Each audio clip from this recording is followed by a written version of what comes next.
Okay, here's the second part of level 3. We just got a quadratic equation with within a story. So number 6 says if a ball is thrown directly upwards with a velocity of 40 feet per second, its height in feet after t seconds is given by the equation y equals 40t minus 16t squared. What is the height of the ball after 2 seconds? Well, since t represents time, and we're asking after 2 seconds, what we're going to do is put in a 2 for t.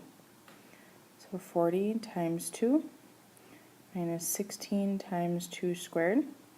And if we just put this in our calculator,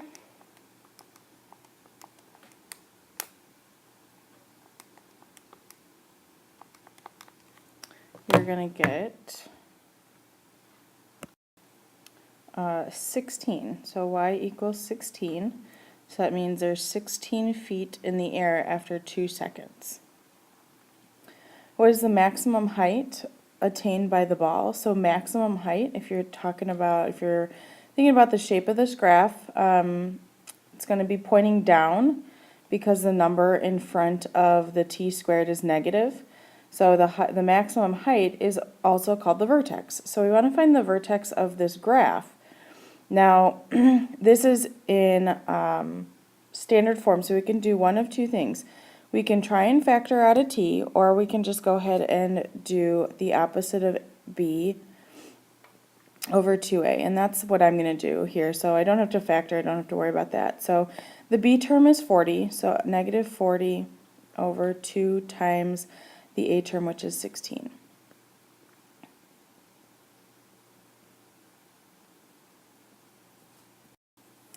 And if you reduce 40 over 32, you're going to get 1.25. So that's the x-coordinate, or in our equation, that's going to be t of the vertex. So I need to find out what y is, so I'm going to substitute 1.25 in for t.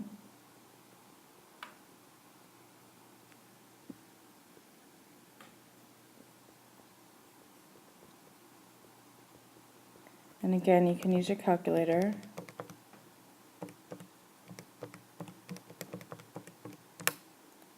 And you'll get 25.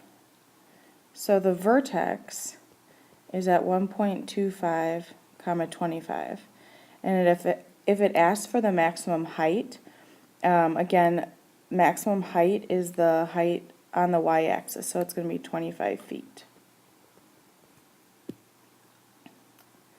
It says how much time will pass before the ball reaches the height of 10 feet.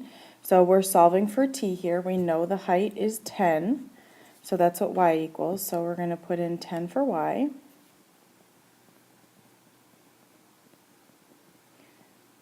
To solve for any quadratic that has a t squared and a t, I'm going to get everything over to the left side to get it equal to 0. So we're going to add the 16t squared, subtract the 40t, and then I still have the 10 there. Now it equals 0. To make this a little bit easier to factor, I'm going to factor out a 2. So this is 8t squared minus 20t plus 5 equals 0. Now I don't think that's factorable, so I got to use a quadratic equation.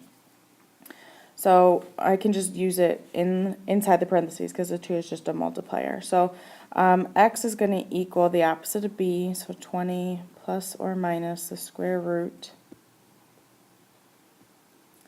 of 20 squared minus 4 times 8 times 5 all over 2 times 8. So simplifying, we're going to get 20 plus or minus the square root of 400 minus 160 over 16.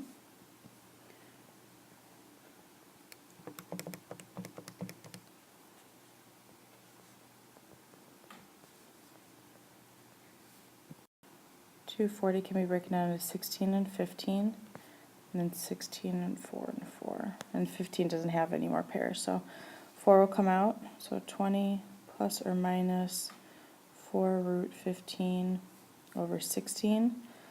All of those numbers are divisible by 4. So this is going to be 5, this is 1, and this is 4. So your final answer is 5 plus root 15 over 4 and 5 minus root 15 over 4. And you can put those into your calculator to get an actual number, an actual value. So in order to do that, you put in 5.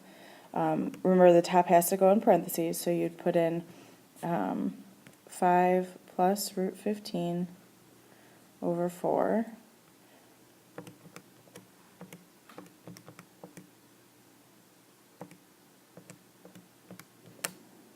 And you should get 2.2, let's call it 2.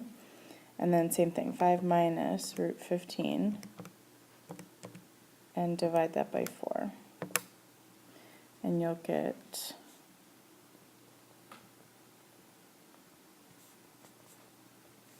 0.28. So how much time will pass before the ball reaches 10 feet? So going up, it will only take 0.28 seconds. And then again, it'll reach 10 feet coming down at 2.22 seconds. So the first time it reaches is at this 0.28 mark. When will the ball fall to the ground? So how long will the ball reach 0 feet above the ground?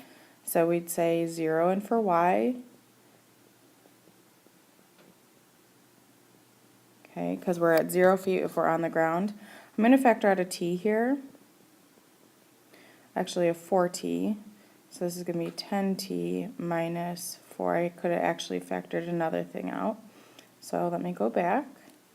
There's a larger factor that goes into both, and that's going to be 8. So 8t, and this is going to be 5 minus 2t. And then we're just going to set each equal to 0. So 8t equals 0, and 5 minus 2t equals 0.